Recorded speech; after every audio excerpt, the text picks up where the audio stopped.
The pregnancy test trembled in my hands, 2 pink lines mocking me with their cheerful hue. I should have been overjoyed, but all I felt was dread. How could I bring a child into this mess? Emily? Jane's voice floated up the stairs. Are you all right in there? I quickly wrapped the test in toilet paper and shoved it deep into the trash can. I'm fine, I called back, my voice steadier than I felt. Just a bit of morning sickness. Jane, my sister-in-law and unexpected roommate, was waiting for me at the bottom of the stairs, her brow furrowed with concern. You look pale. Maybe you should see a doctor? It's nothing, I insisted, forcing a smile. Probably just something I ate. Jane's eyes narrowed, but she didn't push. That was one of the things I appreciated about her. She knew when to back off. Unlike her brother, my estranged husband Richard, who couldn't take a hint if it slapped him in the face. Well, if you're sure, Jane said, heading towards the kitchen. I made some ginger tea, if you'd like. It might help settle your stomach. I followed her, grateful for the distraction. Thanks, Jane. I don't know what I'd do without you. She turned, a sad smile on her face. That's what family's for, right? We stick together, no matter what. If only she knew how those words would come back to haunt us both. As I sipped the tea, my phone buzzed. Richard's name flashed on the screen, and I felt my stomach clench. I declined the call, earning a questioning look from Jane. He's been calling a lot lately, she said, her tone carefully neutral. I set the mug down with more force than necessary. He can keep calling. I'm not ready to talk to him. Jane nodded, but I caught a flicker of something in her eyes. Guilt? Worry? Before I could analyze it further, she changed the subject. I was thinking of heading to the farmer's market later. Want to come? The thought of facing crowds made my head spin. I think I'll pass, but could you pick up some of those strawberries I like? Of course, Jane said, grabbing her purse. Anything else? I shook my head, and she headed out, leaving me alone with my thoughts and the secret growing inside me. As soon as the door closed, I slumped against the kitchen counter. How had my life become such a disaster?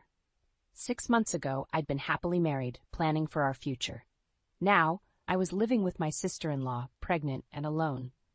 I wandered into the guest room, my room now, and collapsed on the bed. My hand drifted to my still flat stomach. How was I going to tell Richard? Should I even tell him at all? A soft ping from my laptop caught my attention. I'd left my email open, and a new message had arrived. From Richard. My finger hovered over the delete button, but curiosity won out. Em, please talk to me. I know I messed up, but we can fix this. I miss you. I love you. Come home. Tears pricked at my eyes. Part of me wanted to believe him, to run back into his arms and pretend nothing had happened. But I couldn't forget the lipstick on his collar, the late nights at the office, the way he'd pull away when I tried to touch him. I was about to close the laptop when something caught my eye. A folder I didn't recognize, tucked away in a corner of the desktop. Jane's recipes, it said. Odd. Jane wasn't much of a cook. Curiosity got the better of me. I clicked on the folder, expecting to find a collection of Pinterest links or scanned index cards. Instead, I found myself staring at a series of emails. Emails between Jane and Richard. Emails full of pet names and inside jokes. Emails detailing secret meetups and passionate encounters. My vision blurred as I read message after message, each one driving the knife deeper into my heart. The dates stretched back months, long before Richard and I had separated. The front door opened, and I heard Jane's cheerful voice. Emily, I'm back. I got those strawberries you wanted. I slammed the laptop shut, my mind reeling. How could they do this to me? How long had this been going on? As Jane's footsteps approached, I made a split-second decision. I wouldn't confront her. Not yet. I needed time to think, to plan. Because one thing was crystal clear. Jane wasn't the supportive sister-in-law I thought she was. And I was done being the victim in this story. It was time for Emily to fight back. I spent the night tossing and turning, the weight of Jane's betrayal crushing my chest. By morning, I'd made up my mind. I couldn't live under the same roof as that snake for another day. As I stumbled into the kitchen, Jane was already there, humming as she poured coffee. Morning, Em. How are you feeling today? The cheerful facade made my blood boil. I slammed my mug on the counter, making her jump. Cut the act, Jane. I know everything. Her smile faltered. What are you taltered? What are you talking about? I saw the emails, I spat. Between you and Richard, how long has it been going on? Months? Years? The color drained from Jane's face. Emily, I can explain. Save it, I snarled. I trusted you. You were supposed to be my family. Jane reached for me, her eyes brimming with tears. We never meant to hurt you. It just happened. I jerked away from her touch. Get out now. But Emily, where will I go? I laughed bitterly. I don't care. Go to Richard. You two deserve each other. As Jane scrambled to pack her things, I retreated to my room, shaking with rage and grief. I needed someone on my side, someone I could trust. I grabbed my phone and dialed a number I knew by heart. Abby, it's Em. I need you. An hour later, I was sitting in Abigail's cozy living room, spilling out the whole sordid tale. My oldest friend listened, her face a mix of shock and fury. Those lying, cheating bastards, Abby growled when I finished. Em, I'm so sorry. I wiped away tears I hadn't realized were falling. I don't know what to do, Abby. I'm pregnant, alone, and I've lost everything. Abby's eyes hardened with determination. No, you haven't. You've still got me, and we're going to make those two pay for what they've done. I blinked, surprised by the venom in her voice. What do you mean? A slow, wicked smile spread across Abby's face. I mean, it's time for a little revenge, honey. They think they can walk all over you? Let's show them how wrong they are. Part of me recoiled at the idea.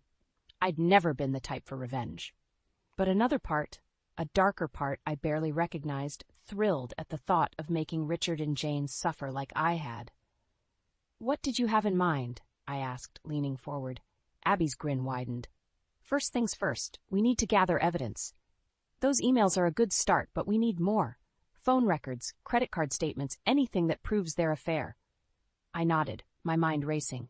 Richard's always been careless with his phone. I bet I could get into it if I had the chance. Perfect, Abby said, and Jane's bound to slip up eventually. We just need to be patient and watch for our moment.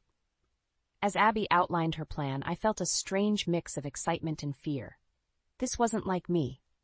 I'd always been the peacemaker, the one who avoided conflict. But the thought of Richard and Jane getting away with their betrayal made my blood boil. What about the baby? I asked, my hand instinctively going to my stomach. I don't want to drag my child into this mess. Abby's expression softened. We'll protect the little one, Em. But think about it. Don't you want your baby to have a mother who stands up for herself, who doesn't let people walk all over her? I hesitated, torn between my desire for justice and my fear of the unknown. I don't know, Abby. This all feels so wrong. What's wrong is what they did to you, Abby insisted. You're not the bad guy here, Em. You're just fighting back. As I left Abby's house that evening, my head was spinning with possibilities. Part of me was terrified of what we were planning, but another part, a part that grew stronger with each passing minute, was ready for war. I unlocked my phone, my finger hovering over Richard's number. It was time to set the wheels in motion. Richard? I said when he answered, forcing a tremor into my voice. Can we talk? I think I'm ready to work things out. As I hung up, I caught my reflection in a store window. The woman staring back at me looked different, harder, more determined. Emily the doormat was gone. Emily the Avenger had taken her place. And Richard and Jane wouldn't know what hit them. The next few weeks were a blur of secret meetings and clandestine phone calls. I played my part perfectly, convincing Richard and Jane that I was oblivious to their betrayal. Meanwhile, I was gathering evidence like a woman possessed. You're doing great, Em, Abby whispered as we huddled over my laptop, reviewing the latest batch of incriminating emails I'd managed to forward from Richard's account. They don't suspect a thing. I nodded, feeling a mix of pride and guilt. I never thought I'd be good at deception. Abby squeezed my hand. It's not deception. It's survival. Remember that. The weight of my growing belly reminded me of the stakes. This wasn't just about me anymore. One afternoon, I overheard Richard on the phone with Jane. My heart raced as I fumbled to set up the recording app Abby had installed on my phone. Can't keep this up forever, Richard was saying. Emily's bound to find out eventually. Jane's voice crackled through the speaker. So what if she does? She's got nowhere else to go. She needs us. I bit back a bitter laugh. If only they knew. The conversation continued, revealing details of their affair and their plans for the future, plans that didn't include me or my baby. By the time Richard hung up, my hands were shaking with rage and triumph. I had them. The next day, I met with Sarah Goldstein, the cutthroat divorce attorney Abby had recommended. Well, Mrs. Harrison, Sarah said, reviewing the evidence I'd gathered, I'd say you have a very strong case here. Infidelity, emotional abuse, potential alienation of affection. We can make things very uncomfortable for your husband. I leaned forward, my voice steady. And custody. What about my baby? Sarah's eyes softened slightly. Given the circumstances, I don't foresee any issues with you obtaining primary custody. We'll make sure your child is protected. As I left Sarah's office, a wave of nausea hit me. Morning sickness, or the weight of what I was about to do. I stumbled to a nearby bench, trying to catch my breath. Emily? A familiar voice made me freeze. I looked up to see Jane approaching, her face a mask of concern. Are you all right? What are you doing in this part of town? I forced a smile, my mind racing. Oh, just a checkup with my new OB/GYN. The office moved recently. Jane's eyes narrowed slightly, but her voice remained syrupy sweet. You should have told me. I would have come with you. You know how worried Richard and I have been about you and the baby. The mention of Richard's name in the same breath as my child made my stomach churn. I stood up, perhaps too quickly. I'm fine, Jane. Really, I should get going. As I turned to leave, Jane caught my arm. Wait, there's something I've been meaning to talk to you about. About Richard and me. For a moment, I thought she was going to confess. My heart pounded as I waited for the admission, the apology, anything that might make this easier. But Jane just smiled, her grip on my arm tightening slightly. We're so glad you're giving him another chance. Family is everything, right? I nodded mechanically, unable to trust my voice. As Jane prattled on about dinner plans and nursery colors, a cold realization settled over me. She wasn't going to confess. They were going to keep lying, keep pretending, keep using me until I had nothing left to give. In that moment, any lingering doubts I had about my plan vanished. I thought of the evidence safely stored away, of Sarah Goldstein's confident smile, of Abby's unwavering support. You're right, Jane, I said, my voice steady. Family is everything, and I'm going to make sure mine is protected no matter what. Jane's smile faltered for a moment as if she sensed the shift in the air. But before she could respond, I was already walking away, my steps purposeful and my resolve ironclad. The time for gathering evidence was over. Now it was time to act. The pain hit me like a freight train, doubling me over as I clutched my swollen belly. This couldn't be happening. Not now, not when I was so close. Emily! Jane's voice, thick with concern, cut through the haze of agony. Oh my God, we need to get you to the hospital. I wanted to refuse, to push her away, but another wave of pain left me gasping. Before I knew it, I was in Jane's car, speeding towards the emergency room. The next few hours were a blur of doctors, nurses, and machines. False labor, they said. The baby was fine, but I needed to stay overnight for observation. As I lay in the sterile hospital bed, exhaustion and relief warred within me. Jane never left my side, playing the role of concerned sister-in-law to perfection. I've called Richard, she said, squeezing my hand. He's on his way. I nodded, too tired to maintain my facade of ignorance. As the pain medication kicked in, I felt my eyelids growing heavy. I must have dozed off because when I opened my eyes again, the room was dark. Jane was still there, but something had changed. The mask of concern had slipped, revealing a cold, calculating expression I'd never seen before. She was on the phone, speaking in hushed tones. Just a false alarm. No, she doesn't suspect anything. We're still in the clear. My heart raced as I realized she was talking to Richard. I kept my eyes nearly closed, feigning sleep as I strained to hear more. I know, Jane continued, irritation creeping into her voice. But we can't rush this. Emily trusts me completely. If we play our cards right, we can get everything. The house, the money, even custody of the baby. The words hit me like a physical blow. They weren't just having an affair. They were plotting to take everything from me, including my child. Don't worry, Jane said, her voice dripping with false sweetness. I'll make sure Emily never finds out. As far as she knows, I'm her rock, her only support. She'll never see it coming. As Jane ended the call, I fought to keep my breathing steady, my mind reeling. How could I have been so naive? I'd known about the affair, but this was beyond betrayal. Oh, you're awake, Jane said, her concerned mask back in place as she noticed my open eyes. How are you feeling, sweetie? I forced a weak smile. Better, thanks. Has Richard arrived yet? Jane's eyes flickered with something. Annoyance? Fear? Before she smoothed her features. Not yet, but he's on his way. Don't worry. I'm here for you. The irony of her words made me want to scream, but I swallowed it down. You're so good to me, Jane. I don't know what I'd do without you. She patted my hand, and it took every ounce of self-control not to recoil from her touch. That's what family is for, right? As Jane turned away to adjust my pillows, I caught sight of my phone on the bedside table. I needed to warn Abby, to tell her what I'd overheard. But how could I do it with Jane hovering over me? Just then, a nurse entered the room. Mrs. Harrison, we need to run a few more tests. I'm afraid I'll have to ask your sister-in-law to step out for a bit. Jane hesitated, but the nurse was insistent. As soon as the door closed behind her, I grabbed my phone with shaking hands. Abby, I whispered urgently into the voicemail. It's worse than we thought. They're not just having an affair. They're planning to take everything, including the baby. We need to move fast. Call me as soon as you get this. As I ended the call, a strange calm settled over me. The time for hesitation was over. Jane and Richard had shown their true colors, and now I knew exactly what I was up against. My baby kicked, as if sensing my resolve. I placed a protective hand over my belly, a fierce determination burning in my chest. Don't worry, little one, I murmured. Mommy's going to fix this, and heaven help anyone who tries to stand in our way. The day I decided to confront Richard dawned bright and clear, a stark contrast to the storm raging inside me. I'd rehearsed this conversation 1,000 times in my head, but nothing could have prepared me for the reality. I found him in his study, hunched over his laptop.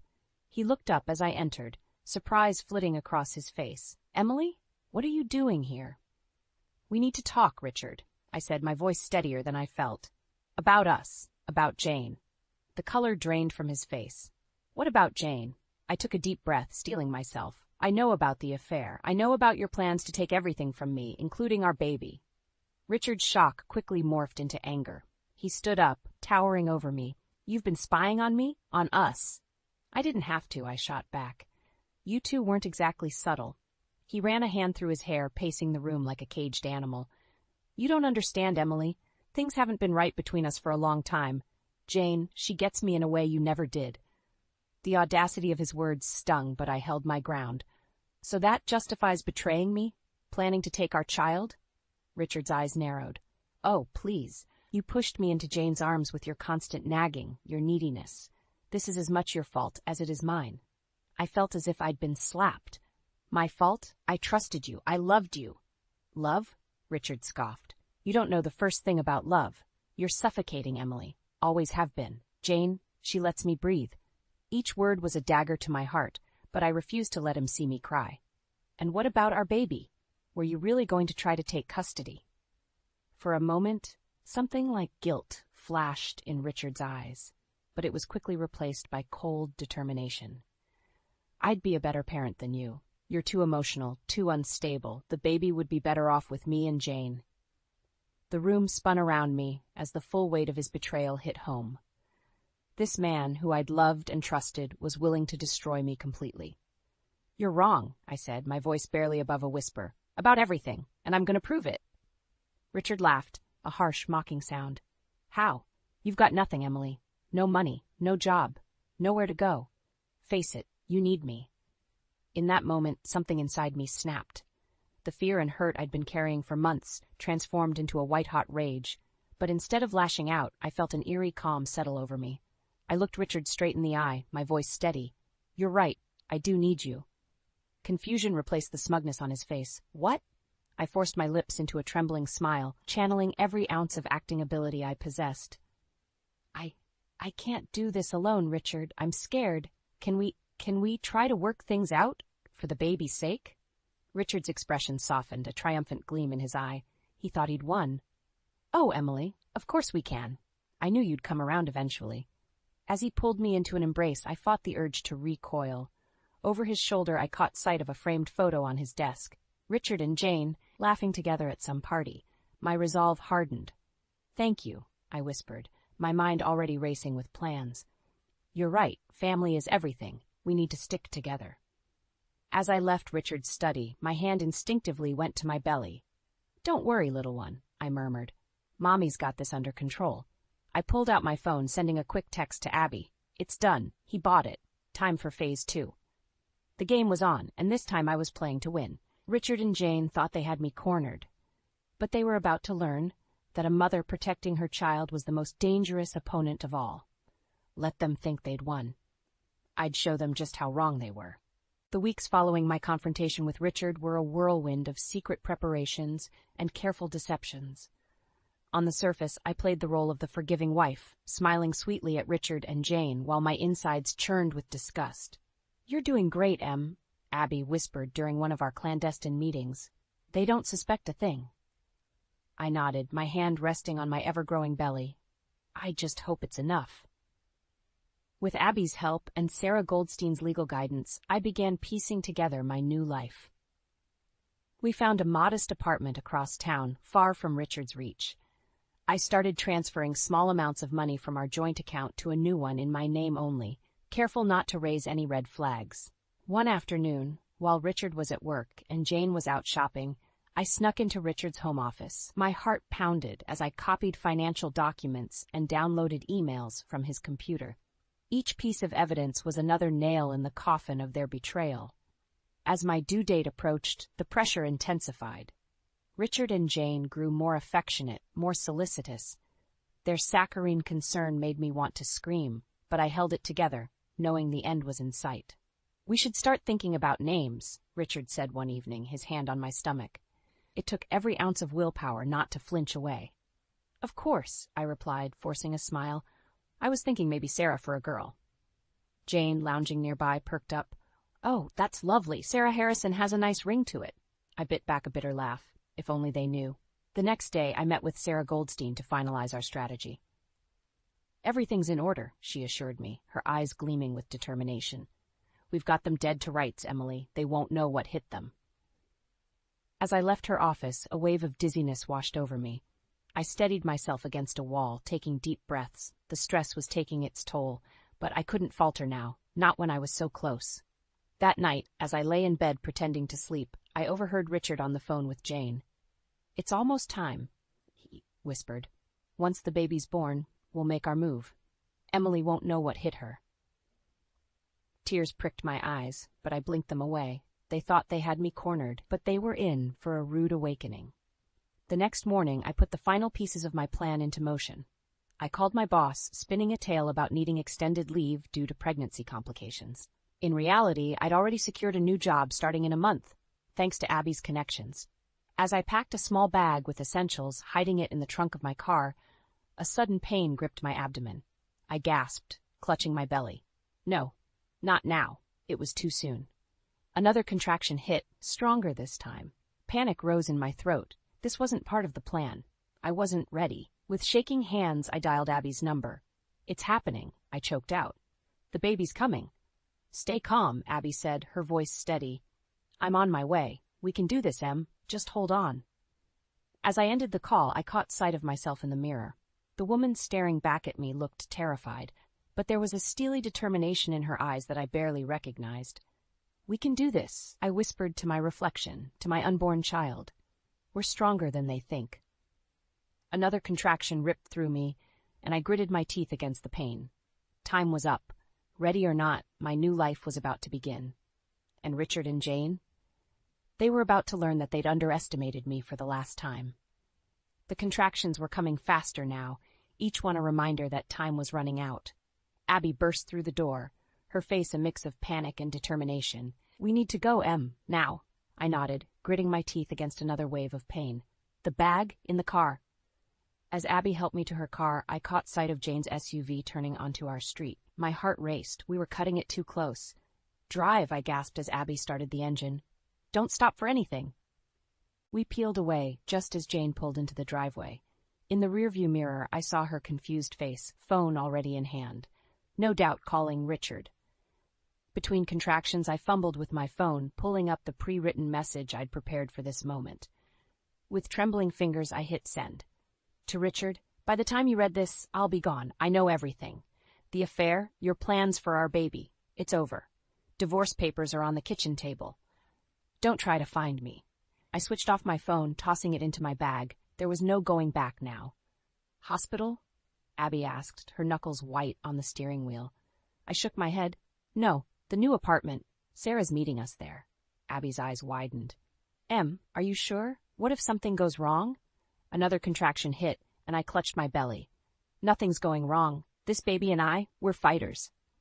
The next hour was a blur of pain and determination. We made it to the apartment where Sarah Goldstein was waiting with a midwife she'd arranged. As they helped me inside, I caught sight of my phone, lit up with missed calls and messages. I ignored it.